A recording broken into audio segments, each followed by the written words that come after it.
En el día en que mi hija se casó, elegí guardar silencio sobre la herencia de $35 millones de mi difunto esposo. Me senté en la última fila, sin ser siquiera como un invitado casual. Pensé que ese silencio mantendría la paz. Pero solo una semana después de la boda, el esposo de mi hija apareció en mi puerta, acompañado de un notario. Su voz era gélida, como si todo estuviera planeado. Mamá, firma unos papeles. Necesito resolver algunos trámites. Es por el bien de la familia. No me opuse. Tampoco pregunté mucho. Simplemente lo miré fijamente a los ojos. Y en ese preciso momento, la sonrisa en sus labios se desvaneció. Soy Jimena Albornoz Calderón. Tengo 65 años. La historia que estoy por contar no es una pesadilla. Las pesadillas terminan cuando una se despierta. Pero lo mío fue real, una verdad cruda que me humilló justo el día en que se suponía que debía ser la mujer más feliz del mundo. El día de la boda de mi única hija, Maristela. Esa mañana de sábado, el cielo de Querétaro estaba despejado y radiante, un día perfecto para una boda. Yo misma pedí un taxi, para ir a la iglesia, en la ladera de El Mirador. El vestido de terciopelo blanco marfil que llevaba puesto ya era viejo, pero era el más bonito que tenía. El conductor era un chico joven, se llamaba Javier.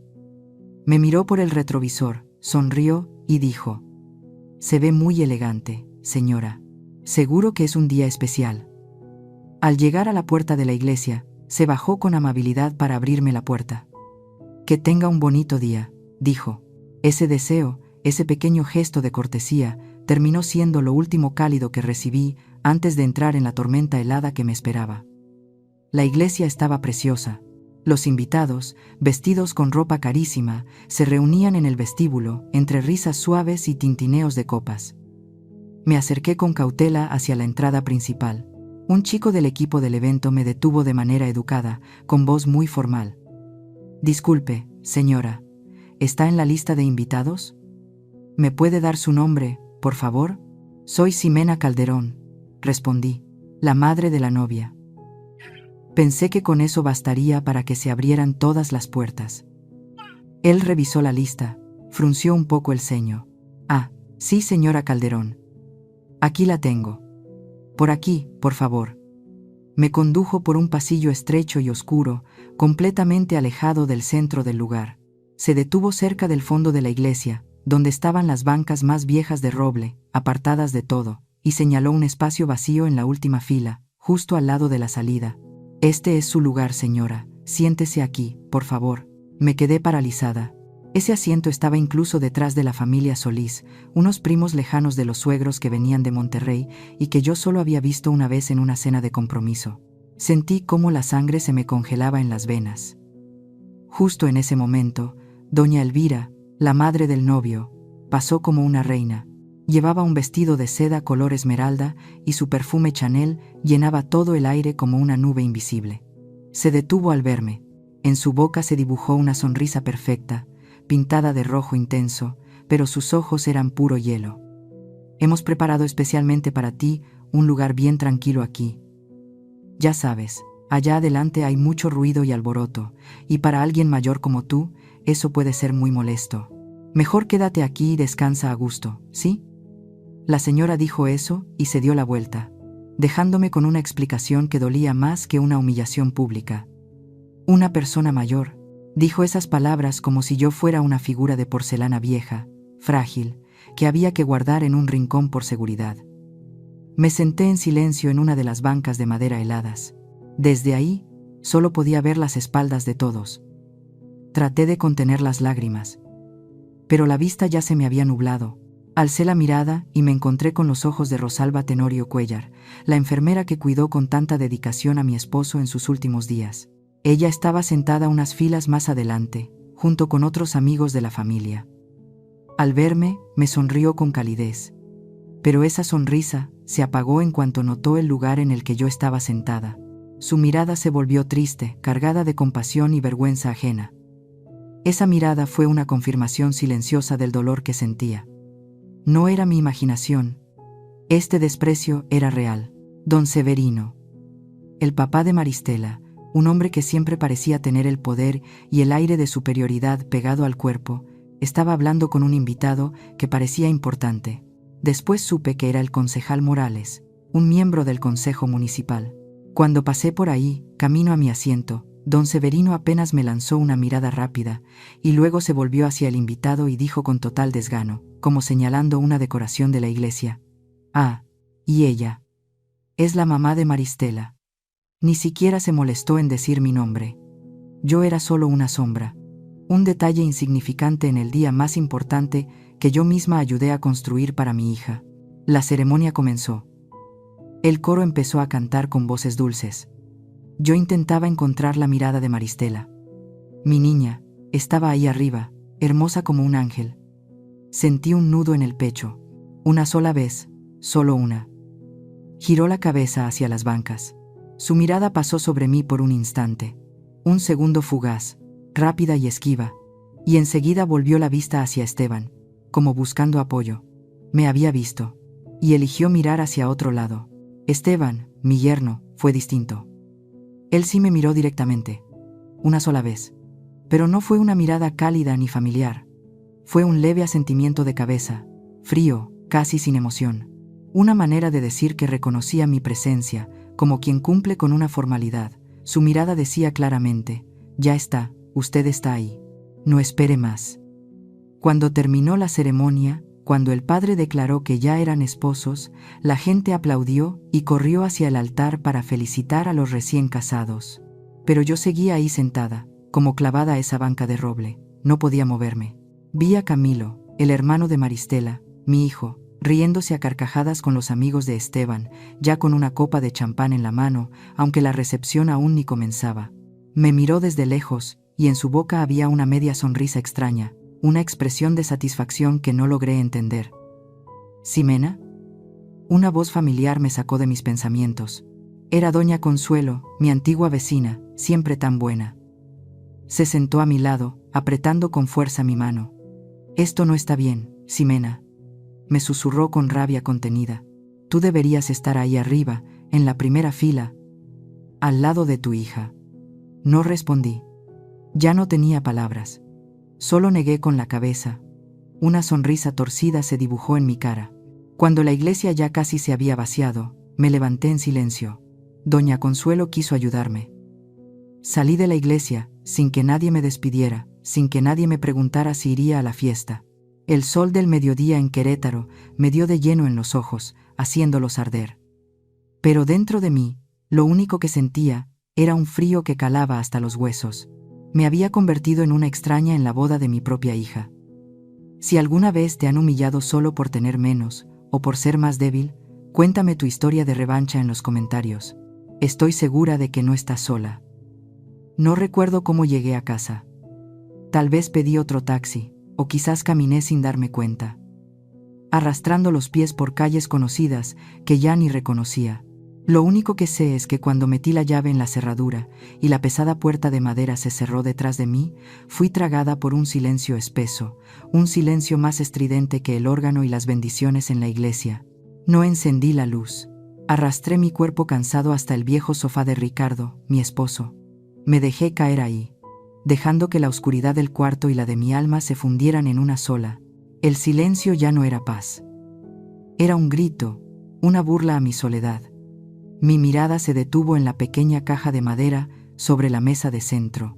Era la caja que Ricardo había hecho con sus propias manos para nuestra hija. Con manos temblorosas levanté la tapa. Dentro estaban las primeras zapatillas de ballet de Maristela. Eran diminutas, de satén rosado, gastadas y cubiertas de polvo. Levanté una, y mis dedos ásperos recorrieron su superficie suave. Entonces, los recuerdos me arrasaron como un río desbordado. Me vi a mí misma 30 años atrás. De día, sentada en la máquina de coser de la sastrería Delgado, con el zumbido de la máquina persiguiéndome incluso en sueños. Mis dedos hinchados, endurecidos por las agujas y el polvo que se metía en cada rincón de mis uñas. Al salir, me comía rápido un tamal y salía corriendo a limpiar una oficina de abogados en el centro. Todo eso, solo para que Maristela pudiera estudiar en el mejor colegio privado. Para darle un comienzo que yo nunca tuve. El recuerdo cambió.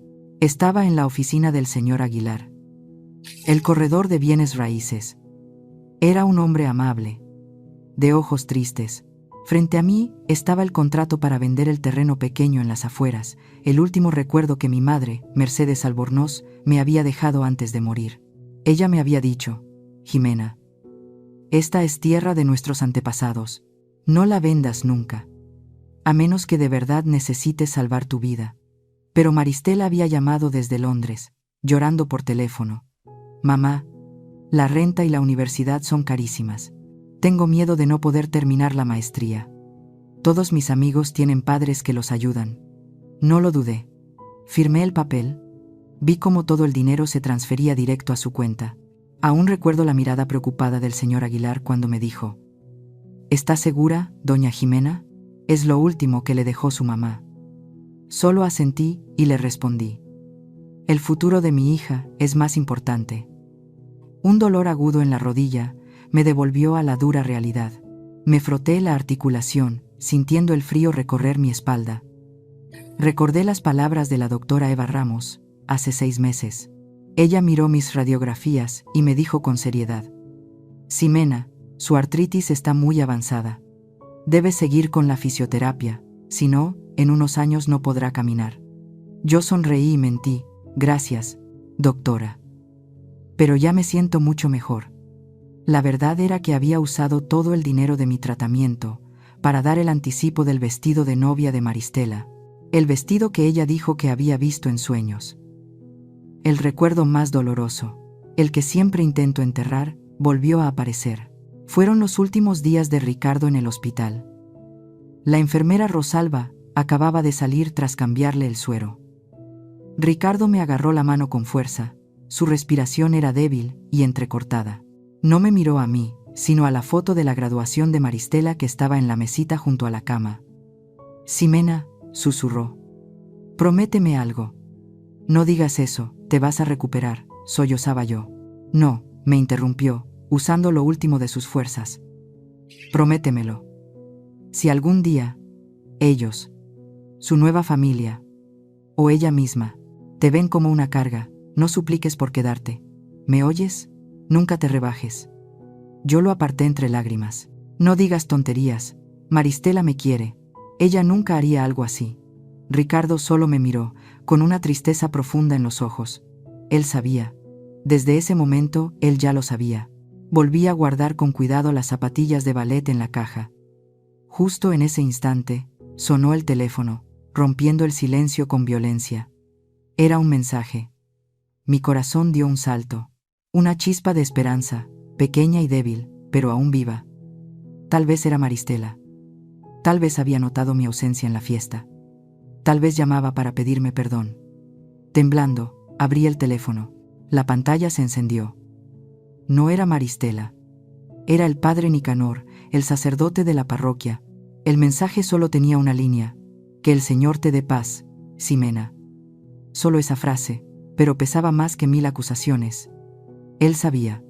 De alguna manera, él ya lo sabía todo. Su mensaje no era una bendición. Era un consuelo. Deslicé el dedo por la pantalla. Ni una llamada perdida. Ningún otro mensaje. Podía imaginarme la escena en ese momento. Maristela y Esteban en medio de una fiesta lujosa, recibiendo felicitaciones, bailando abrazados, brindando con copas de champán. Estaban en ese mundo por el que yo había sacrificado todo para construirle a mi hija. Un mundo donde ya no había lugar para mí. Me levanté despacio, caminé hacia la cocina y me serví un vaso de agua fría. Me miré en el reflejo de la ventana oscura. Una mujer mayor, cansada, con los ojos hundidos por el dolor. Por primera vez en mi vida, al repasar todos mis sacrificios, no vi el amor infinito de una madre. Solo vi una lección amarga y tardía. El amor sin límites se convierte en una deuda que nunca se paga. Y yo fui la acreedora más tonta del mundo. Una semana pasó en completo silencio. 7 días largos, eternos, viviendo en mi propio capullo de soledad, donde no hubo ni una llamada, ni un solo mensaje de Maristela o de mi yerno recién casado. El silencio, que siempre fue un viejo compañero para una viuda, ahora se sentía sofocante, pesado, como un velo cubriendo mi alma. Ya no era paz, era una confirmación de que me habían dejado de lado. Y entonces, justo a las 10 de la mañana del sábado, mientras limpiaba unas piezas de cerámica antiguas de mi esposo, sonó el timbre. Respiré hondo antes de abrir la puerta, y ahí estaba, en el umbral de mi casa, Esteban. Su rostro, tranquilo. Un paso detrás de él venía un hombre desconocido, con gafas de pasta gruesa que le daban un aire muy serio. Sujetaba un portafolio de cuero apretado contra el pecho, con una expresión severa, sin mostrar emoción. «Hola, mamá», dijo Esteban con un tono neutro, sin nada del calor de un hijo. «Él es el licenciado Ulises Bracho Montoya, notario público. ¿Podemos pasar?» No esperó mi respuesta. Simplemente se deslizó por la puerta como si esta fuera su casa. Se sentaron. El licenciado Montoya puso el portafolio sobre la mesa. El sonido de los broches metálicos abriéndose fue seco, cortante, en medio del silencio de la casa. Sacó con cuidado un fajo de papeles sujetados con pinzas y los colocó con orden en el centro de la mesa. Esteban empezó, con una voz que ya no era suya, parecía la de un abogado. «Mamá, sé que no estás acostumbrada a este tipo de trámites, pero después de la boda, Maristela y yo queremos asegurarnos de que todo esté bien organizado en la familia, para que no tengas que preocuparte por nada». Me empujó con suavidad el primer papel. Las letras en negritas me golpearon la vista con frialdad. Poder notarial general. «Esto es solo un trámite sencillo, mamá», explicó con fluidez, como si lo hubiera ensayado cientos de veces. «Enteraciado. Nos permite encargarnos por ti de cosas como los pagos de luz o tratar con el banco en caso de que te sientas cansada o no quieras salir». Empujó otro documento. «Directiva anticipada de voluntad. Y este tiene que ver con tu salud. Si alguna vez necesitas atención médica, yo tomaré las decisiones por ti. Así nos aseguramos de que siempre recibas el mejor cuidado posible, según lo que nuestra familia desea». Fui hojeando las páginas, y entonces, al llegar a la última hoja del poder notarial, una cláusula impresa con letras más pequeñas, pero afiladas como navaja, me saltó a los ojos. Cláusula de incapacidad. La habitación se volvió fría de repente. Levanté la cabeza y miré directamente a los ojos de Esteban. Parecía que ya esperaba mi pregunta, con una sonrisa profesional dibujada en los labios. «Oh, eso solo es una cláusula estándar, mamá. La ley lo exige. Solo se activa si la persona mayor pierde la lucidez. Es para protegerte de riesgos innecesarios». «¿Protegerme?», susurré. Y hasta mi propia voz me sonó extraña. Justo en ese momento, Mateo, el guardia del vecindario, pasó haciendo su ronda. Miró por la ventana abierta y me vio sentada con dos hombres de traje que no conocía. Su mirada fue un poco inquisitiva, preocupada. Me saludó con la cabeza, y yo apenas le devolví el gesto. Su presencia fue como un recordatorio de que el mundo allá afuera seguía existiendo, mientras el mío se desmoronaba justo en esa mesa de comedor. Guardé silencio, con los ojos fijos en el rostro de Esteban, sin parpadear. Mi silencio pareció impacientarlo. Su confianza comenzó a tambalearse. Lanzó una mirada rápida al licenciado Montoya, una especie de señal. En ese instante, el celular recibió un mensaje. 2 palabras aparecieron. «Maristela». Una chispa de esperanza me atravesó el pecho. Tal vez llamaba para explicarme. Tal vez no sabía nada de todo esto. Tal vez todo era un malentendido. No contesté. No pude. Otro mensaje apareció de inmediato. El texto se leía completo en la pantalla de bloqueo. No hacía falta abrirlo. «Mamá, por favor firma. No compliques más las cosas». La chispa se apagó tan rápido como había aparecido. El aire de la habitación se volvió espeso como el hielo. Sentí el pecho vacío. Lentamente aparté la mirada del celular.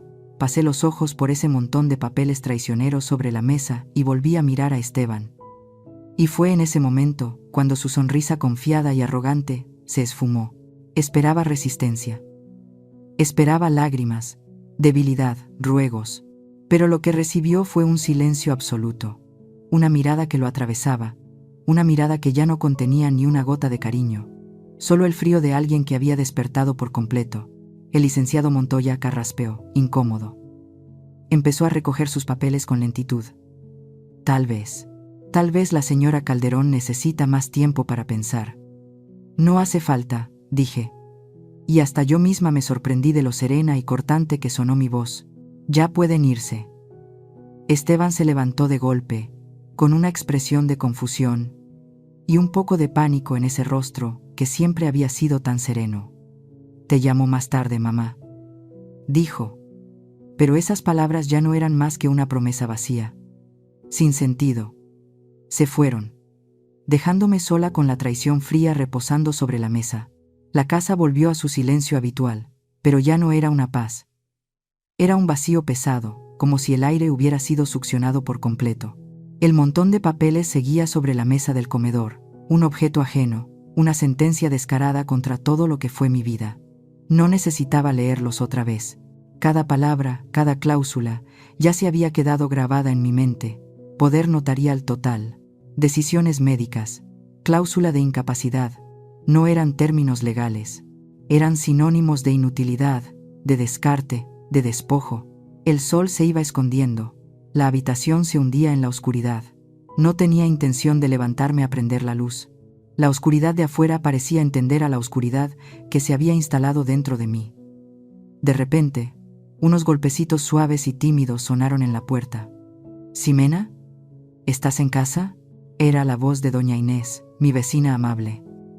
«Hice unos churros, están calientitos todavía, ábreme, ¿sí?». Escuché como esperaba, quizás con la oreja pegada a la puerta, tratando de captar algún ruido desde adentro. Luego oí sus pasos alejándose, llevándose con ella el calor y la bondad que ahora mismo no podía devolverle.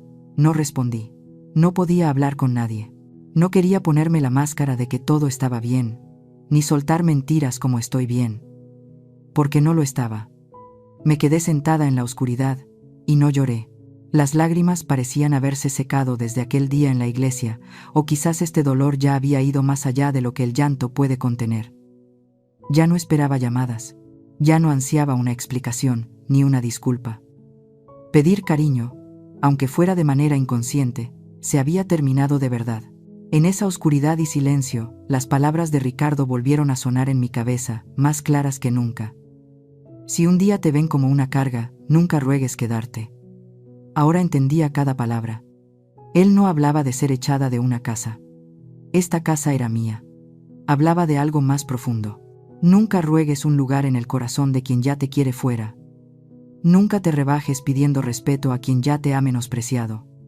Casi era medianoche cuando me levanté despacio. Cada articulación dolía, como protestando, pero una fuerza nueva, una decisión fría, emergía desde el fondo. Caminé hasta la mesa. Con calma, tomé el papel del poder notarial que Esteban había dejado. Y lo rompí en 2. Luego en 4.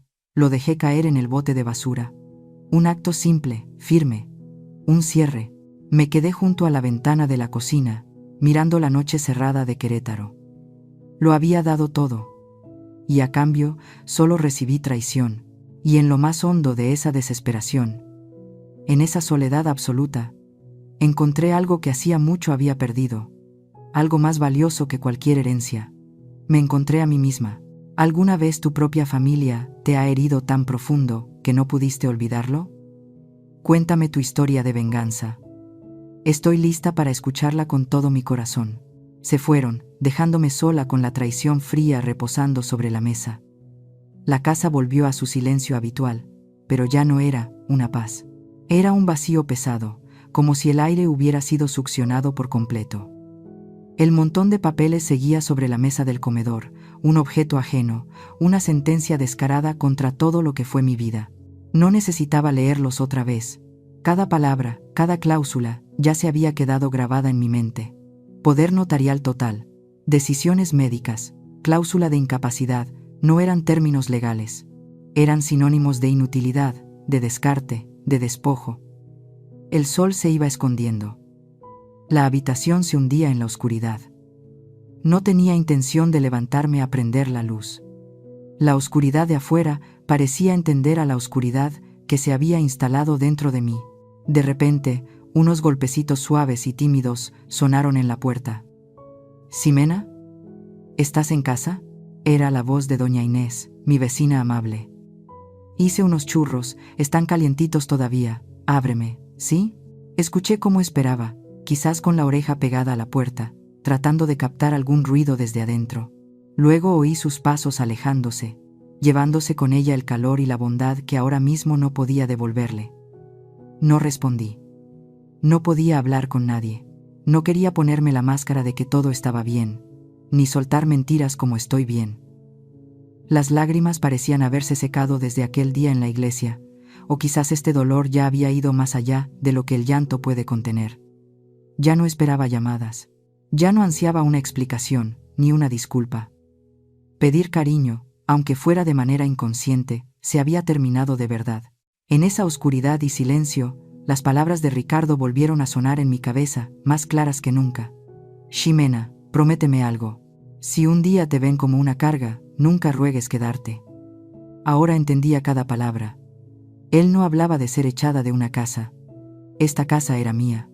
Hablaba de algo más profundo. Nunca ruegues un lugar en el corazón de quien ya te quiere fuera. Nunca te rebajes pidiendo respeto a quien ya te ha menospreciado. Casi era medianoche cuando me levanté despacio. Cada articulación dolía, como protestando, pero una fuerza nueva, una decisión fría, emergía desde el fondo. Caminé hasta la mesa.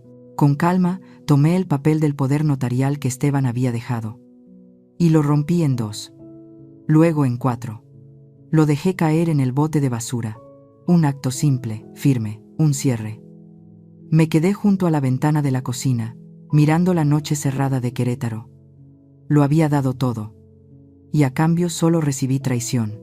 Y en lo más hondo de esa desesperación, en esa soledad absoluta, encontré algo que hacía mucho había perdido, algo más valioso que cualquier herencia. Me encontré a mí misma.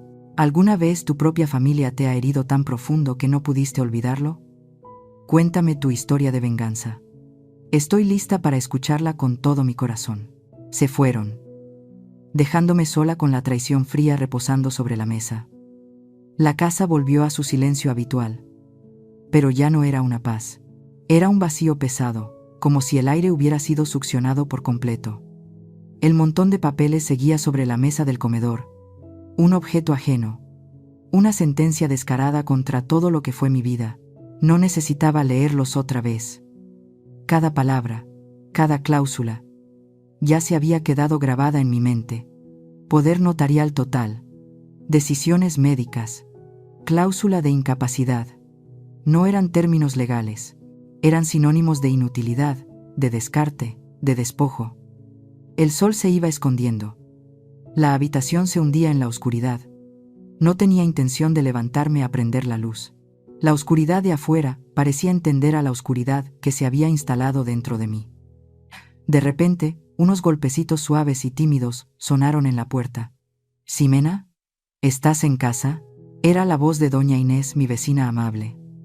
«Hice unos churros. Están calientitos todavía. Ábreme». «¿Sí?» Escuché como esperaba, quizás con la oreja pegada a la puerta, tratando de captar algún ruido desde adentro.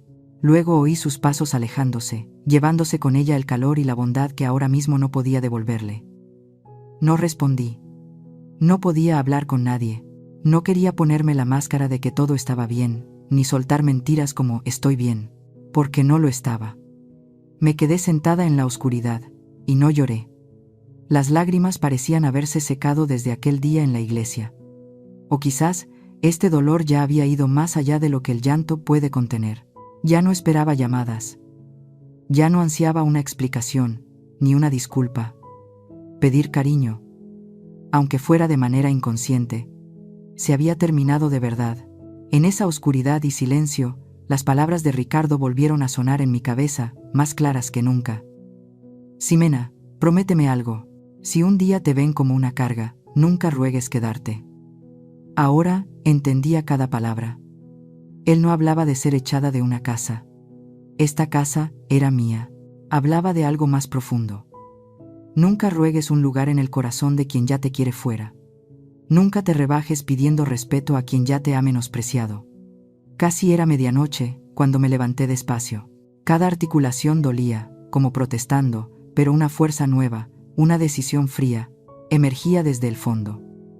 Caminé hasta la mesa.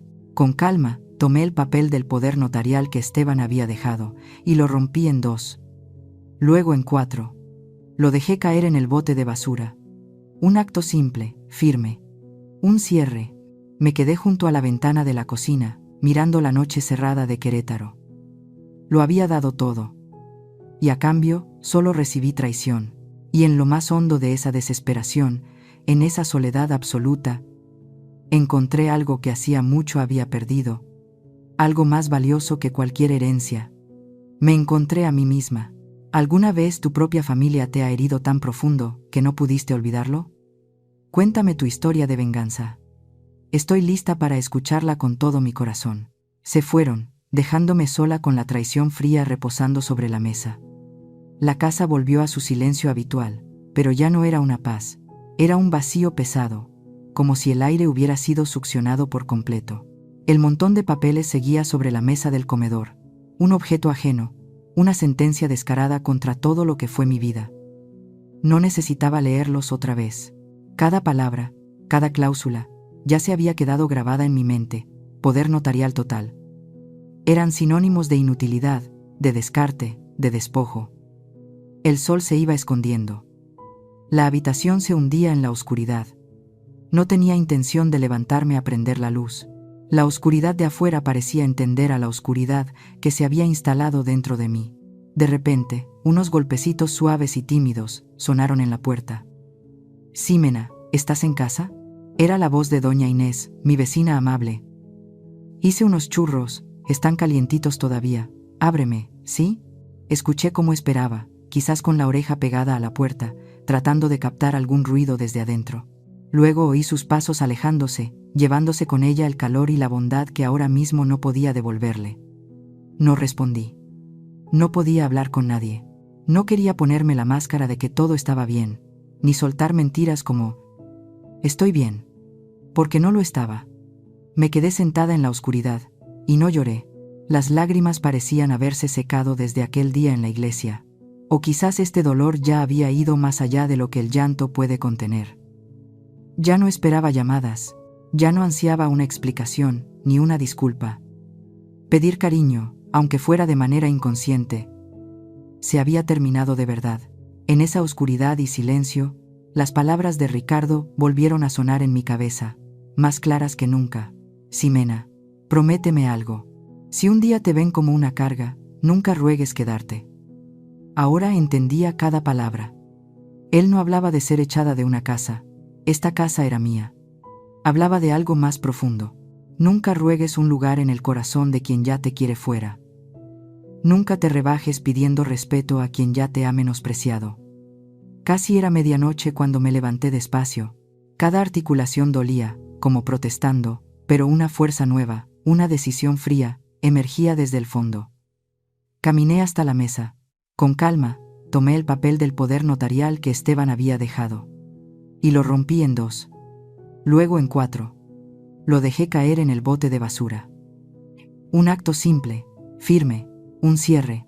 Me quedé junto a la ventana de la cocina, mirando la noche cerrada de Querétaro. Lo había dado todo, y a cambio solo recibí traición. Y en lo más hondo de esa desesperación, en esa soledad absoluta, encontré algo que hacía mucho había perdido, algo más valioso que cualquier herencia. Me encontré a mí misma. ¿Alguna vez tu propia familia te ha herido tan profundo que no pudiste olvidarlo? Cuéntame tu historia de venganza. Estoy lista para escucharla con todo mi corazón. No me puse a dar explicaciones. Dejé la bolsa de papel que traía sobre la mesa y vacié los pedazos de papel que había roto el sábado por la noche. Esa era mi respuesta. Él no necesitó que le dijera nada. Recogió algunos trozos, sus ojos afilados repasaron las líneas legales cortadas. Asintió. Con una expresión sin sorpresa, como si ya hubiera presenciado esta escena cientos de veces. «Violencia financiera», dijo, con una voz firme y pausada. Un guión muy típico. «Actúan rápido, con decisión, porque creen que usted es débil, está sola y no está preparada». «Y mucho», coincidió él, con un destello en la mirada. Empujó los restos de papel a un lado. «Ahora dejemos eso. Hablemos de lo que dejó su esposo, don Ricardo. Hablemos del fideicomiso que él creó». Le conté todo lo que Ricardo me había encargado, las instrucciones que había guardado como un secreto sagrado durante años. Él escuchó con atención, asintiendo de vez en cuando. Cuando terminé, no dijo una palabra. Solo levantó el teléfono. Soraya, habla Belisario. Estoy con la señora Calderón. Sí, es ella. Necesitamos verte de inmediato, en tu oficina, en menos de una hora.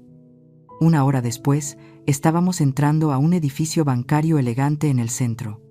Un mundo totalmente diferente al despacho del licenciado Montúfar.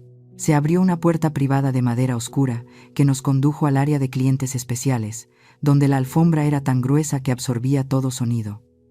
Una mujer ya nos esperaba. Era joven, tal vez un poco más de 40 años. Fuerte, segura de sí misma, con un traje de oficina impecable. Caminó hacia mí y me dio la mano con firmeza. Señora Calderón, dijo, con una voz llena de profundo respeto. Soy Soraya Ixcotl Zamora. He esperado esta llamada por mucho tiempo. Su esposo, don Ricardo, era un hombre visionario. Lo dejó todo preparado para protegerla en situaciones exactamente como esta. Nos llevaron a una sala de juntas privada, con paredes insonorizadas. Y ahí, el plan se puso en marcha, paso a paso, con una frialdad y precisión que daban miedo. Primero, Soraya sacó los documentos originales del fideicomiso. Me explicó cada cláusula. Firmé un paquete de papeles que activaban todos mis derechos como beneficiaria única y administradora final. Firmé. Y con cada trazo, sentía que recuperaba pedazos del alma que me habían robado.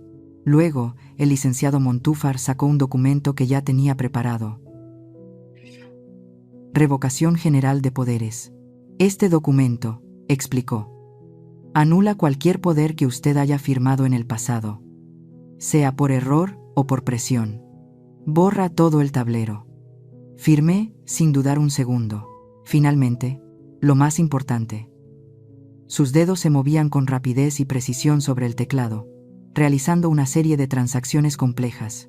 Todos los bienes fueron transferidos de una estructura de fideicomiso simple a una red legal de múltiples capas, con sede en lugares que yo ni siquiera conocía.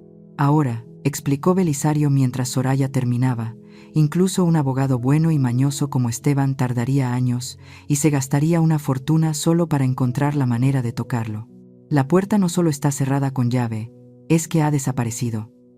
Todo el proceso se desarrolló en un silencio casi absoluto, con solo el sonido de los papeles rozando entre sí y el tecleo constante de Soraya. No se pronunció ninguna amenaza. No se hizo ni una sola llamada al otro lado. Era una guerra sin disparos, una guerra librada con tinta y sellos. Cuando salimos del banco al mediodía, el sol ya estaba en lo más alto. La luz me obligó a entrecerrar los ojos. Me sentía aliviada, pero no era alegría. Era la sensación de un soldado que acaba de plantar la última mina en un campo de defensa. El trabajo estaba hecho. El peligro seguía ahí.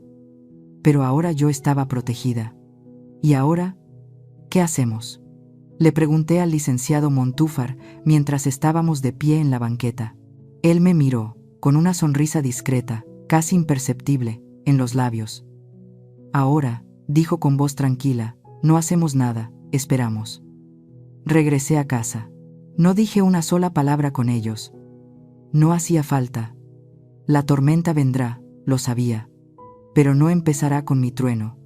Empezará con mi silencio. Después del encuentro en la oficina del abogado y en el banco, pasaron 2 semanas en un silencio completamente distinto. Ya no era el silencio del abandono, de una madre sentada esperando una llamada que nunca llega. Ahora era el silencio de una cazadora escondida entre los arbustos, esperando con paciencia a que su presa cayera sola en la trampa. Cada día, cuidaba las plantas de geranio en el balcón, recortando las hojas marchitas, regándolas y esperando. Yo sabía que vendrían. La pregunta no era si, sino cuándo. Y la primera señal llegó desde el lugar más inesperado. La tiendita de don Mauricio. Estaba eligiendo unos tomates bien rojos, cuando doña Inés, mi vecina, se acercó y me susurró al oído con una cara llena de lástima. Pobre del muchacho Camilo. El de los Figueroa, señora Jimena. Lo dijo mientras negaba con la cabeza. Dicen que el carro deportivo nuevecito que se compró, pues ya se lo llevó el banco. Derimo Sepolita. Intontontal, Vito Carranal. Sercontal, apenas llevaba un mes presumiéndolo por la calle. Yo solo asentí, moviendo los labios con un ¿de veras?, lleno de falsa compasión. Pero por dentro, yo lo sabía. Las primeras olas ya habían tocado la orilla. Ese carro, estaba segura, lo compraron con dinero prestado. Y ahora la garantía de ese préstamo, una futura herencia esperada, ya no existía. 2 días después, un martes por la tarde, mientras regaba las bugambilias, el celular que acababa de cargar empezó a sonar. Era un número desconocido, no guardado en mis contactos. El corazón no me latió más rápido por los nervios, sino con un ritmo pausado y firme. Ya sabía quién era. Me sequé las manos en el delantal y contesté. Bueno, del otro lado hubo un pequeño silencio, y luego una voz conocida, aunque con un tono distinto, habló. Mamá. Soy yo, Esteban. Su voz ya no tenía ese tono confiado y condescendiente de siempre. Había algo de duda, un esfuerzo por sonar amable. Empezó con unas preguntas de cortesía que había olvidado por casi un mes. Mamá, ¿cómo ha estado? Yo perdón por estas semanas. He estado muy ocupado con el trabajo y no he podido llamarla. Estoy bien. Respondí con voz tranquila, como un lago sin una sola ola. Seguí regando mis plantas con la pequeña regadera. Titubeó. Ah, nada grave. Solo que Maristela y yo tenemos unos planes de inversión para el futuro. Un pequeño proyecto de negocio. Estamos tratando de reunir algo de capital. Hizo una pausa. Había un silencio claro, como si esperara que yo ofreciera algo. Yo seguí con lo mío, dejando que el silencio se alargara. Podía escuchar su respiración al otro lado de la línea, un poco agitada. Ya veo, dije por fin. Les deseo mucha suerte. La confusión en su voz fue más notoria, casi desesperada. Sí. O sea, lo que quiero decir es, pensé que tal vez usted podría ayudar un poco. Por el bien de la familia, ¿no, mamá? Dejé la regadera a un lado y me incorporé. Esteban. Dije, con una voz pareja, sin emoción, sin enojo, sin reproches. No tengo nada para darles. Todo lo que tengo es una pensión modesta. Hubo un silencio largo del otro lado. Un silencio de shock. Ainave. Casi podía oír los engranajes de su mente de abogado girando, intentando procesar una información que no podía creer. ¿Cómo? ¿Cómo que no? Papá. El papá de Maristela. Él. Su testamento. Se delató solo. Tu papá me dejó lo justo para sobrevivir, Esteban. Mentí con total naturalidad, sin tropezar. Lo siento, tengo que ir a poner el arroz. Y colgué antes de que pudiera decir algo más. Esa noche, mientras leía, me llamó el licenciado Montúfar. Señora Ximena, dijo, con ese tono calmado de siempre. Solo quería informarle. Esta tarde recibí una llamada del licenciado Octavio Luján Arce, el tío de Esteban. También es abogado. Insinuó que había alguna confusión en los documentos. Le respondí que toda la información de mi cliente está completamente protegida por ley. El licenciado Montúfar hizo una pausa, y luego añadió. Se le notaba muy nervioso, señora. Creo que intentaron abrir una puerta, y descubrieron que no solo está cerrada, sino que detrás hay una pared de concreto. Una semana después de la llamada de Esteban, escuché por doña Inés que el notario Ulises Bracho Montoya, el que vino a mi casa ese día, de repente pidió una licencia prolongada por motivos de salud familiar y se fue de la ciudad. La primera rata se había tirado del barco que se hunde. Me senté en mi casa, mirando hacia la oscuridad.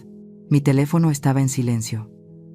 Pero por primera vez en muchos años, ese silencio no me hizo sentir sola. Me hizo sentir poderosa. Ya no me veían con desprecio. Ahora tienen miedo. Le temen a algo que no logran entender. Una madre mayor, frágil, a la que pensaban devorar, y que de pronto resultó tener una dentadura de acero. El silencio que guardé fue como una piedra lanzada al lago. Ahora, las ondas han empezado a llegar a la orilla. Después de la llamada de Esteban, supe que no se quedarían quietos. El licenciado Montúfar también lo sabía. Fue él quien tomó la iniciativa. Llamó al licenciado Octavio Luján Arce, el tío de Esteban, y con un tono conciliador dijo: «La señora Calderón está muy afectada por los malentendidos recientes. Está dispuesta a conversar sobre las preocupaciones de la familia. Les invita a su casa el viernes a las 4 de la tarde». Tendió la trampa, y ellos cayeron. A las 4 en punto, llegaron. La puerta de mi casa, esa que Esteban había cruzado sin permiso una semana antes, volvió a abrirse para ellos. Pero con una postura totalmente distinta. Esteban se veía más flaco y pálido que nunca. El traje que llevaba parecía quedarle grande, y tenía ojeras marcadas por la falta de sueño. A su lado, su padre, don Severino, con el ceño fruncido como siempre, pero con la arrogancia reemplazada por una irritación evidente. Y al final, entró el licenciado Octavio, con la cara de un abogado que fue obligado a asistir a una reunión que sabe que no acabará bien. Esto no era una reunión familiar, era una negociación. Yo estaba sentada en el sillón de Ricardo, su favorito.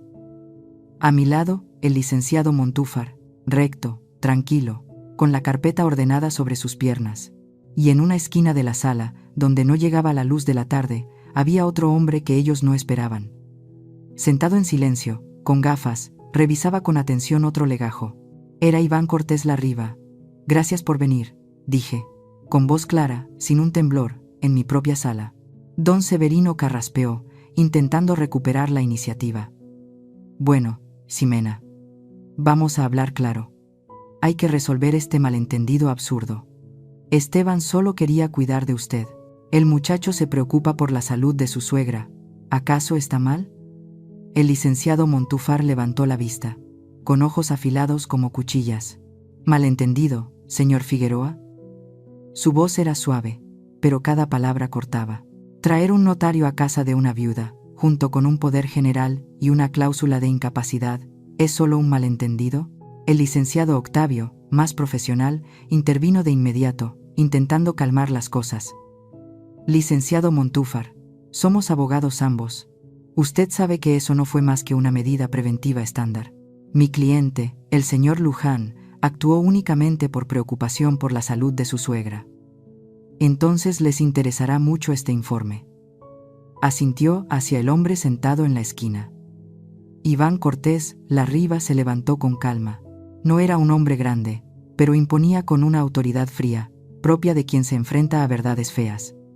Caminó al centro de la sala, donde la luz era más clara. «Buenas tardes. Soy Iván Cortés Larriva, especialista en investigaciones de fraude financiero, en particular casos de abuso de confianza hacia personas mayores». El cambio de aire en la sala fue casi palpable. Don Severino entornó los ojos. Esteban tragó saliva con dificultad. El señor Iván abrió su carpeta. Su voz era pareja, sin emoción, como un médico leyendo un diagnóstico. El 22 de octubre, apenas 2 días después de la boda, el señor Esteban Luján utilizó su posición legal para confirmar un préstamo empresarial de gran cuantía a nombre de su cuñado, el señor Camilo Figueroa. El préstamo fue garantizado con un activo intangible, la expectativa de herencia futura de la familia política. El rostro de Esteban pasó de pálido a blanco absoluto.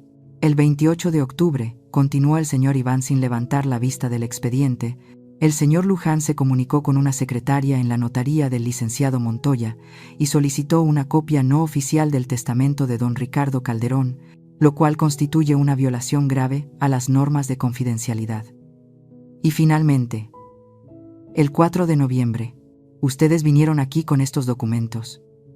El señor Iván colocó una copia del poder notarial sobre la mesa, justo al lado de la taza de té que ya estaba fría. Intentar tomar el control de los bienes de una persona a la que ustedes, en secreto, consideran incapaz, mientras realizan maniobras financieras turbias relacionadas con esos mismos bienes, puede constituir el delito de fraude según el artículo 386 del Código Penal Federal. Cada palabra que salía de su boca era como un martillazo. Don Severino, por primera vez en mi vida, estaba completamente en silencio. Tenía la boca entreabierta, pero no salía ni una sola palabra. Esto es una falta de respeto. Licenciado Octavio trató de replicar, pero su voz ya no tenía firmeza, Solo quedaba debilidad. No, dijo el licenciado Montúfar con voz helada. Se puso de pie. Falta de respeto fue sentar a la madre de la novia en la última fila de la iglesia. Falta de respeto fue tratarla como una cuenta bancaria y no como una persona. Esto, señaló al expediente del señor Iván. Esto se llama evidencia. Luego se giró directamente hacia Esteban, que ya parecía a punto de colapsar. Podemos remitir todo este expediente a la Asociación de Abogados, añadió. Y también a la Fiscalía. Creo que tu carrera como abogado se pondrá muy interesante después de eso. El aire en la sala se esfumó. El orgullo de la familia Figueroa se hizo trizas ahí mismo, en mi pequeño salón. Fue entonces cuando hablé. Mi voz ya no era la de una víctima dolida. Era tranquila y llena de autoridad. Ya les dije. Lo miré directo a los ojos. Que no tengo nada que dar. Eso sigue siendo cierto. Mi confianza, mi respeto, mi amor. Ustedes ya se lo llevaron todo. Aquí ya no queda nada para quitarme. Me puse de pie, mirándolos de frente a los tres. Váyanse, dije. Mi voz fue una orden final. Y no vuelvan más con sus intrigas. Quienes desprecian a los demás creyendo que tienen el control, tarde o temprano pagan caro. ¿Tú qué opinas? ¿Cuál sería el castigo justo para gente así? Cuéntamelo en los comentarios. Tu historia puede ser la próxima lección. Después del enfrentamiento brutal de ayer, mi casa parecía haber soltado un suspiro de alivio. Toda la tensión acumulada durante tanto tiempo por fin se había disipado. Era sábado por la noche. Acababa de pasar un aguacero ligero que dejó el aire húmedo y fresco, limpiando el polvo de la ciudad, y tal vez, también algo de la tristeza que cargaba por dentro. Yo estaba sentada bajo la luz cálida del salón, en el sillón de Ricardo, intentando leer un libro. Pero mi mente aún no podía calmarse del todo. Y entonces sonó el timbre. Esta vez no fue decidido ni frío como el de Esteban la semana pasada. Fue tímido, débil, casi como si la persona que lo había tocado no estuviera segura de si debía estar ahí. Aún así, yo ya tenía una corazonada de quién era. Dejé el libro con calma, caminé hacia la puerta. Cuando la abrí, supe que no me había equivocado. Maristela estaba ahí sola. Pero no era la Maristela que yo conocía. No era la hija reluciente con vestidos de marca, ni la novia radiante como una reina. La joven que tenía delante solo llevaba un pantalón de mezclilla sencillo y un suéter viejo. Tenía el cabello hecho un desastre, la cara sin maquillaje mostraba claramente el cansancio, y unas ojeras marcadas bajo los ojos hinchados. La lluvia ligera le había empapado los hombros. Se veía frágil y perdida. «Mamá», empezó a decir, con la voz apagada, ronca, como si hubiera llorado mucho.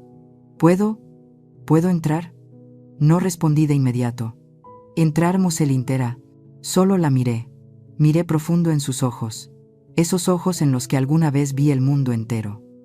Luego me hice a un lado en silencio, dándole paso sin palabras.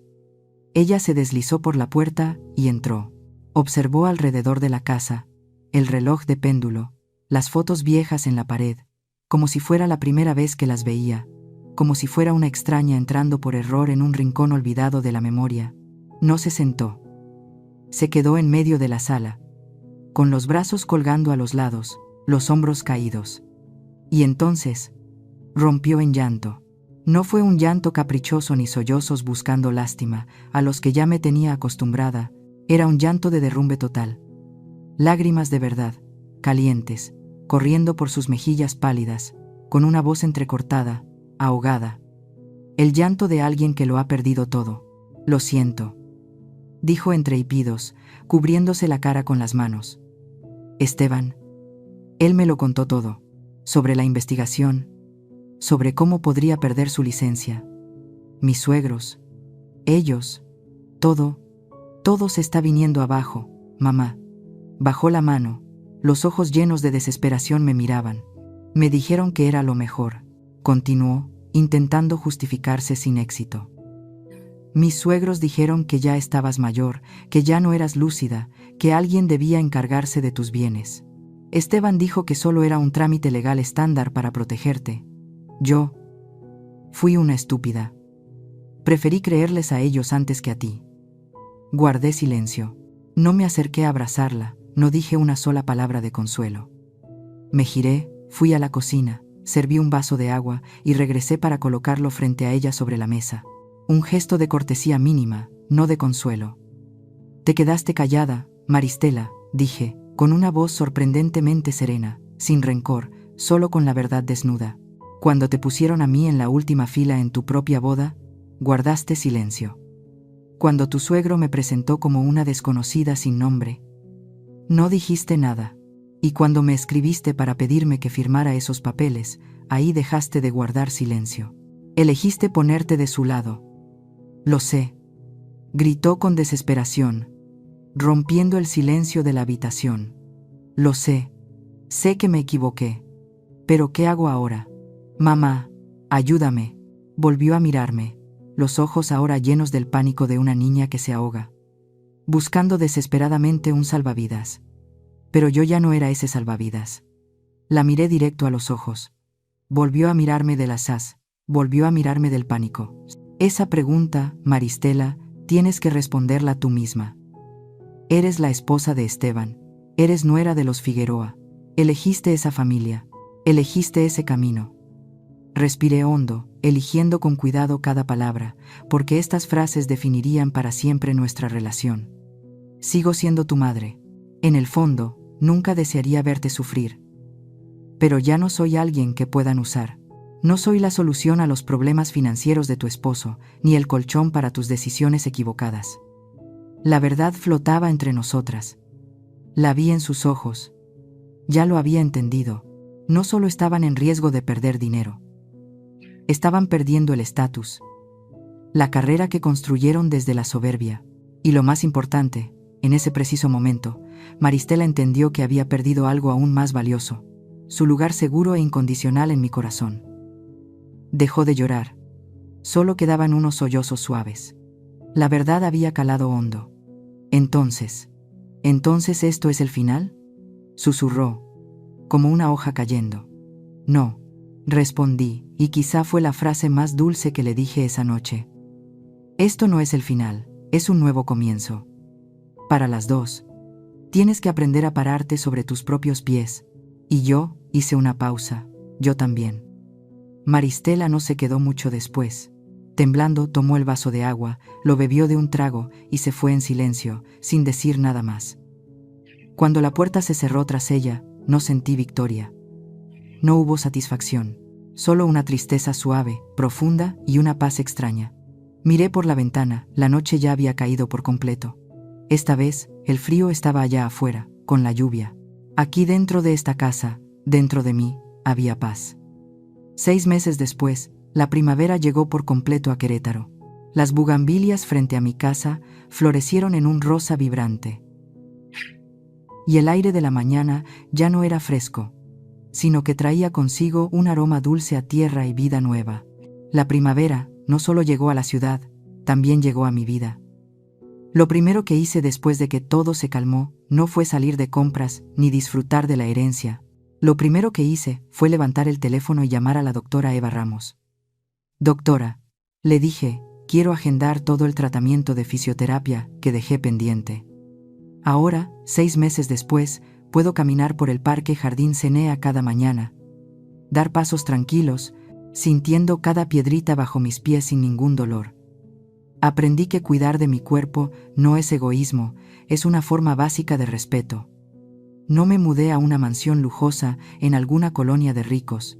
Amo esta casa, llena de recuerdos con Ricardo, donde cada rincón susurra historias viejas.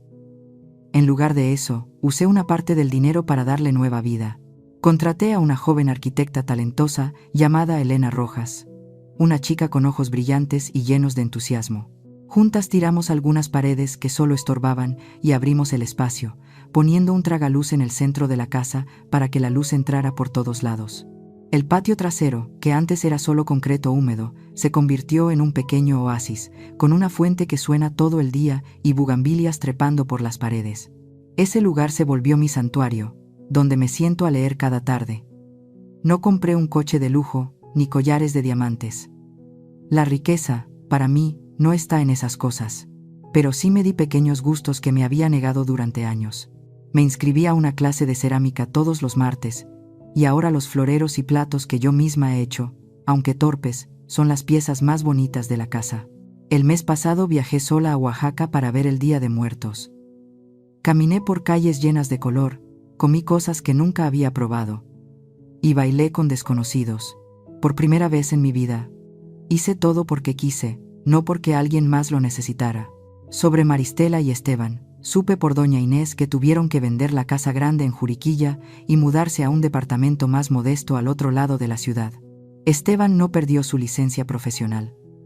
El licenciado Montúfar cumplió su palabra de no llevarlos al límite, pero el caso quedó como una mancha imborrable en su historial y su carrera, que iba en ascenso, se estancó. Siguen juntos, quizás atados por la crisis que ellos mismos provocaron. No me alegra, solo siento que era lo justo. Quien siembra vientos, cosecha tempestades. Sigo viendo a mi nieto, Tomás. El amor que siento por él sigue intacto, no ha cambiado en nada, pero ahora todo se da bajo mis condiciones. Cada domingo, Maristela lo lleva al parque. Yo ya estoy ahí, sentada en una banca bajo la sombra de un árbol. Le compró helado. Lanzamos pedacitos de pan a las palomas. Y lo escucho contarme cosas de la escuela con esa vocecita suya tan tierna. En esos momentos, solo soy su abuela. Y eso es todo lo que quiero ser. Maristela se queda a lo lejos, bajo otro árbol, sin intervenir nunca. Es una línea invisible pero clara. Una línea que ambas entendemos y respetamos. El padre Nicanor aún pasa a visitarme de vez en cuando, trayéndome unos pastelitos del convento. A través de mi abogada, hice una donación anónima considerable al fondo de caridad de la iglesia, suficiente para reparar todo el techo que se estaba cayendo y para otorgar becas completas a los niños más pobres de la parroquia. Él nunca me ha preguntado por ese dinero, y yo nunca se lo he mencionado. Solo me mira con una sonrisa que lo dice todo, y eso vale más que cualquier palabra de agradecimiento. Una tarde, mientras estaba sentada en mi nuevo jardín, viendo cómo el sol bailaba sobre el agua de la fuente, pensé en todo lo que había pasado. Me vino a la mente el recuerdo de mi madre, Mercedes, una mujer que vivió toda su vida entregándose a los demás, y que me enseñó que el amor de madre es darlo todo sin esperar nada a cambio. Yo la quise mucho, pero sé que tomé otro camino. Justo en ese momento, sonó el teléfono. Era Maristela. «Mamá». Su voz ya no sonaba demandante ni a la defensiva. Solo se notaba una pequeña duda, algo frágil, y un poco de esperanza. «Este fin de semana. ¿Quiere ver a Tomás?» «Claro que sí, hija», respondí con calidez. «Gino nelando de espera. Senta, ondon donea. Gino nelando de lando, Gino nelando de espera». En el parque, como siempre. Al colgar, me vi reflejada en el vidrio de la puerta que da al jardín. Una mujer de 65 años, con las arrugas del tiempo marcadas en los ojos y en la frente. Pero sus ojos eran claros y estaban en paz de una forma que sorprendía. Entonces lo entendí. No gané porque me vengué de ellos. Gané porque aprendí a quererme a mí misma. Gané porque ya no permito que nadie, ni siquiera la hija que más he amado en este mundo, cruce los límites de mi dignidad. Después de todo lo que pasó, lo único que quiero decirle a quien escuche mi historia es esto. El sacrificio sin límites convierte el amor en una deuda, y el silencio prolongado se confunde con debilidad. Yo solía creer que ser madre era darlo todo, incluso mi dignidad, con tal de ver feliz a mi hija. Pero estaba equivocada. Amar no significa dejar que te pisoteen, y la familia no es excusa para justificar que te quiten lo que es tuyo. Solo cuando me atreví a poner límites y a defenderme, entendí que una madre fuerte no es la que más aguanta, sino la que sabe cuándo parar para no perderse a sí misma. Y a veces, la lección más dolorosa es también el único camino hacia la verdadera libertad. Los nombres y escenarios de esta historia han sido modificados para proteger la privacidad de las personas involucradas. No la contamos para juzgar a nadie, sino para hacernos una pregunta muy real. ¿Cuántas madres están soportando en silencio dentro de su propio hogar? Si fueras tú, ¿elegirías callar para no romper la paz? ¿O te atreverías a alzar la voz para recuperar tu dignidad? Si esta historia te tocó el corazón, comparte lo que piensas en los comentarios. Y si quieres seguir escuchando relatos como este, suscríbete al canal. Tal vez la próxima historia llegue justo cuando más la necesites. Gracias por haberte quedado hasta el final.